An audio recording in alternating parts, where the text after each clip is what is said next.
ముందుగా తెలుగు సనాతన్ ఛానల్కి స్వాగతం. ఇవాల్టి మన వీడియోలో శివరాత్రి మహత్యం గురించి తెలుసుకుందాం. మన పండుగలన్నీ తిథులలోనూ నక్షత్రాల్లోనూ ముడిపడి ఉంటాయి. కొన్ని పండగలకు తిథులు, మరికొన్ని పండగలకు నక్షత్రాలు ప్రాధాన్యమవుతాయి. ఈ లెక్కన శివరాత్రి మాఘ బహుళ చతుర్దశి నాడు వస్తుంది. దీనిని మహాశివరాత్రి అంటారు. అలాగే ప్రతీ నెల వచ్చేదానిని మాస శివరాత్రి అని అంటారు. ప్రతీ నెల అమావాస్య ముందు రోజు త్రయోదశి, చతుర్దశి కలిసి ఉన్న రోజుని మాస శివరాత్రిగా చెప్తుంటారు. ఇక్కడ విషయం చెప్పుకోవాలి.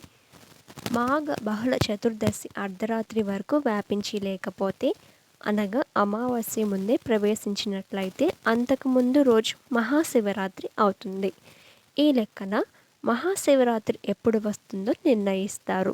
మహాశివరాత్రి ఒకవేళ మంగళవారం రోజున వస్తే దానికున్న విశేషం చెప్పలేదని ధర్మసింధువు మాట అన్నమాట.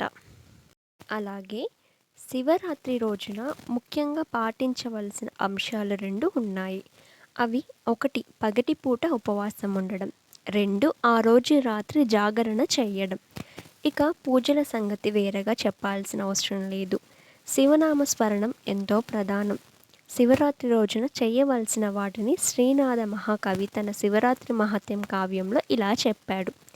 ఆ రోజు జాగరణ చేస్తే అది ప్రజాప్రాత్య వ్రత ఫలాన్ని ఇస్తుందన్నారు. అలాగే ఆ రాత్రి 4 జాములలో అవధానపరులై శివ అర్చన చేయాలి. ఈ వ్రతం చేయడానికి అన్ని కులాల వారు అర్హులే. ఈ వ్రతం వల్ల మహాపాతకాలన్నీ పోతాయి.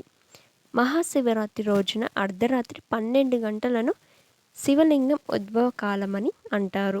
ఆ సమయంలో రుద్రాభిషేకం, పంచాక్షరి మంత్రం జపం చేయడం చాలా మంచిదట. శివుడు జ్యోతి స్వరూపుడే లింగ రూపంలో దర్శనమిచ్చే పవిత్ర పర్వదినం ఆ రోజు. సో తెలుసుకున్నారు కదా. మరిన్ని ఇలాంటి వీడియోస్ కొరకు ఛానల్ని సబ్స్క్రైబ్ చేయండి. కంటెంట్ నచ్చితే లైక్ అండ్ షేర్ చేయండి. అలాగే మీ అభిప్రాయాన్ని కామెంట్ రూపంలో తెలియజేయండి.